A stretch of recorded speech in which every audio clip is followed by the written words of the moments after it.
everyone, welcome back to my channel. Dan ini pertama kalinya aku pakai voix off dalam video, walaupun ada video yang akan aku rilis setelah 1, 2, atau 3 video selanjutnya. Dan sayangnya dengan kalimat yang sama, yaitu ini pertama kali aku pakai voix off dalam video. Tapi nggak apa-apa.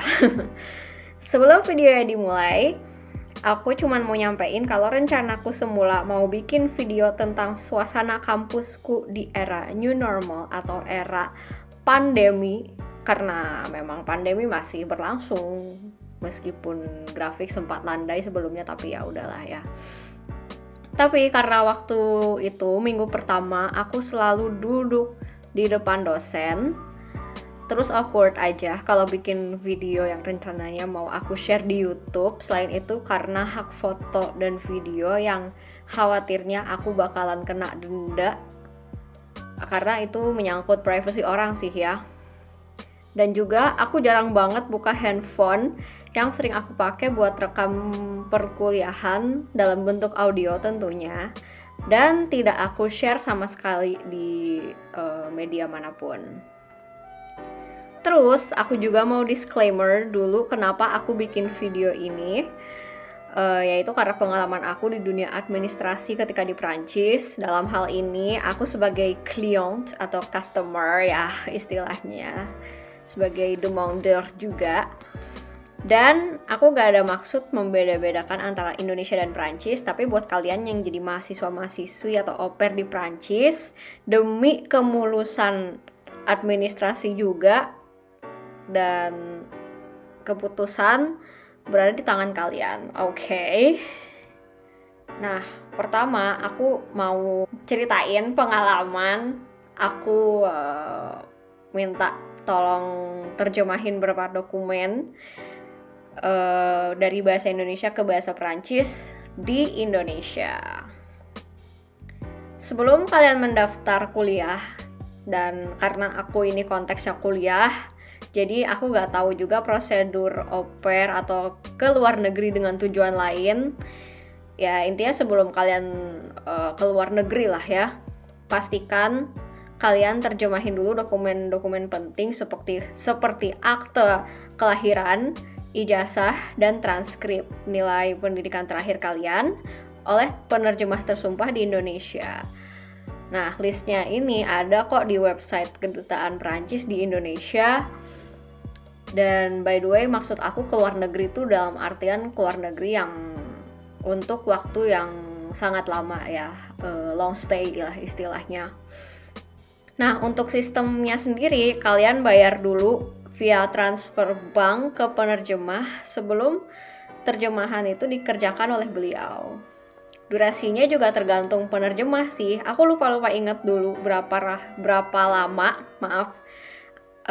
antara 3-7 hari nyampe lah ya. Terus hasilnya bisa dikirim ke domisili kalian via post.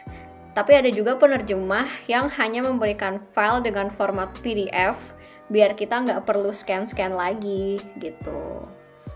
Oh ya, kalian bayar penerjemah tuh nggak cuman layanannya, tapi juga ongkir hard copy yang akan dikirim ke domisili kalian gitu. Nah, sebelum berangkat ke Prancis, baiknya hasil terjemahan dokumen kita dilegalisasi dulu oleh Kedutaan Prancis. Buat yang melakukan semua prosedur via Kampus France, kalian akan dikasih link website buat fix in janji temunya atau rendezvous-nya dari Kampus France-nya. Aku dulu dikasihnya sih via Kampus France sih, yang untuk janjian-janjian segala macem gitu. Tapi pernah juga dikasih sama orang yang kebetulan ada sebagai follower di akun sebelah aku, yang juga ngasih info mengenai platform untuk janji temu di kedutaan begitu. Nah, untuk legalisasinya sendiri kalian bayar waktu itu sih aku dapet 25 euro. Harganya dalam bentuk euro. Nah, cuman untuk nilai rupiahnya juga tergantung keadaan saat kalian janji temu di kedutaan juga gitu. Sekarang relatif sih ya urusan harga. Nah, legalisasi ini tujuannya biar tembus dalam kutip kalau udah di Prancis minta bantuan logement dari CAF atau urusan administrasi lainnya. Make sure juga kalian punya at least 10 kopi, fotokopi maksudnya, versi bahasa Indonesianya dan versi bahasa Perancisnya, karena print dan fotokopi di Prancis relatif lebih mahal. Based on my experience, akte kelahiran aku yang udah diterjemahin di Indonesia lolos di berbagai tahapan administrasi, kecuali satu, yaitu sayangnya assurance maladie. By the way, ada juga orang-orang yang menceritakan pengalaman mereka yang link blognya akan ada di description box below. Aku akan cerita permasalahan administrasiku di assurance maladie di podcast selanjutnya. Nanti juga aku mau bikin live update, ini sedikit intermezzo aja.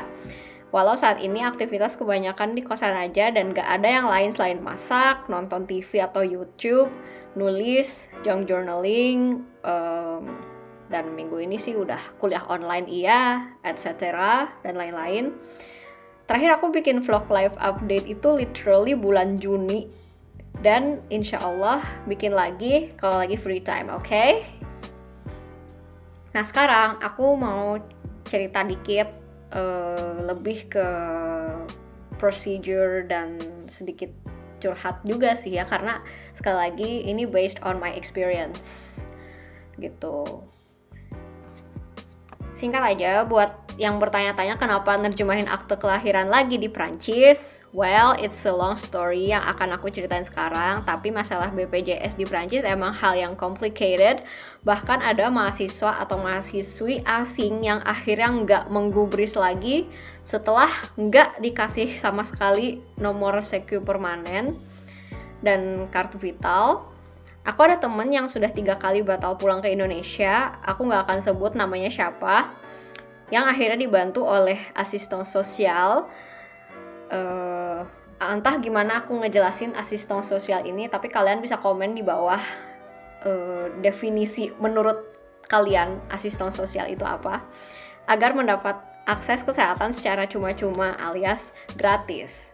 Ya kata orang-orang ya, karena dulu aku juga pernah dibilang, ih harusnya kamu gini gratis loh layanan kesehatan di sini gitu loh katanya. Kebetulan dia juga yang memberikanku kontaknya salah satu penerjemah tersumpah Indonesia Prancis dan sebaliknya, khusus di teritori Prancis.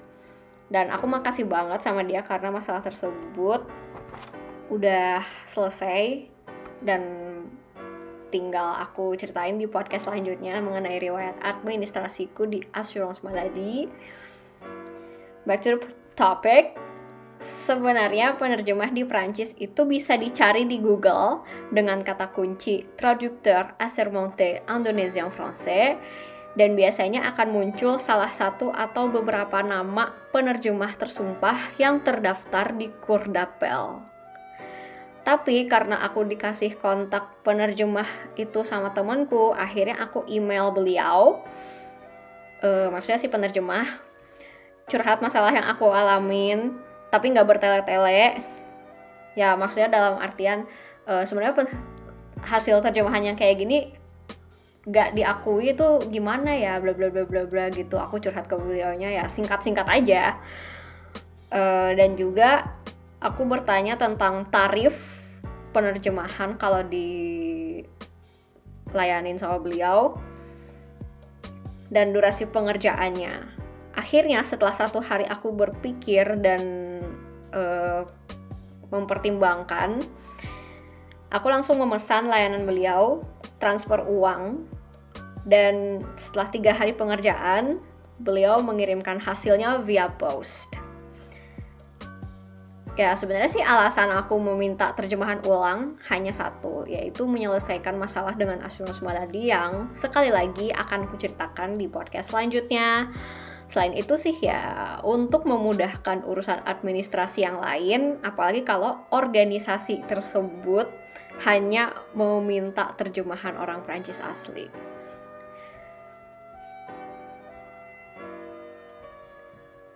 Oke, sekian dulu podcast kali ini. Sekali lagi keputusan ada di tangan kalian.